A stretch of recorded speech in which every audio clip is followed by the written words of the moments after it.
আমরা পুরো আধা কেজি করে। এটার লোকেশন হচ্ছে শিবচর থানা কুতুবপুর ইউনিয়নের মায়ের দোয়া নার্সারি আসসালামু আলাইকুম এভরিওয়ান। আমার বাগানের সুন্দর সুন্দর আম গাছ, লেবু গাছ ইত্যাদি গাছগুলা যে আপনারা দেখেন, এই গাছগুলো আমি কোথা থেকে কিনছি সেই নার্সারিতে আপনাদেরকে নিয়ে আসছি ঘুরাইতে।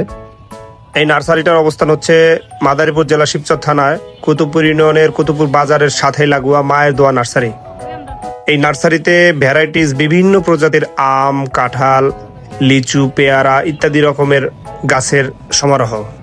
আমি মোটামুটি ঘুরে ঘুরে আপনাদেরকে দেখাচ্ছি আম সহ বেশ কিছু চারা আমরা দেখলাম, রঙিন আম আছে। এই নার্সারির স্পেশালিটিটা হচ্ছে এনারা তুলনামূলক অন্যান্য নার্সারি থেকে কম এবং সুলভ মূল্যে মাল বিক্রি করে।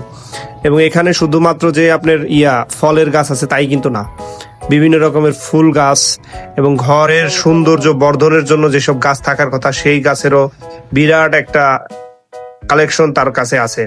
বিভিন্ন জাতের ফুল এবং গেট ফুল বলেন, বিভিন্ন জাতের ফুল গাছ তার কাছে পাওয়া যায়। আমি টোটালি যতটুকু হালকা পাতলা ঘুরে দেখানোর চেষ্টা করছি আপনাদেরকে। আমি একদিন পুরো একটা টোটাল একটা কি কি গাছ কিভাবে কিভাবে কত কত দামে পাওয়া যায় সেগুলো আপনাদের আপডেট দিব। তো আজকে এই পর্যন্তই। আমরা বেশ কিছু গাছ কিনছি, 5টার মতো আম গাছ আছে, জামরুল গাছ আছে এবং আরো একটা তেজপাতা গাছ ইত্যাদি গাছ কিনে আমরা বাসায় চলে আসছি। এবং সেই গাছ কেনার পরে বেশি দেরি করতে হয় না, আমরা একদিন ভিজিয়ে রাখছি, পরের দিনেই আমরা গাছগুলো লাগাই ফেলতেছি। আমার হাতে যে গাছটা দেখছেন এটার নাম হচ্ছে কিং অফ চাকাপাত। এটা রঙিন প্রজাতির একটা আম গাছ এবং অত্যন্ত বড় হয়। এছাড়াও যতগুলো গাছ ছিল সব গাছগুলো আমরা লাগাই দিছি।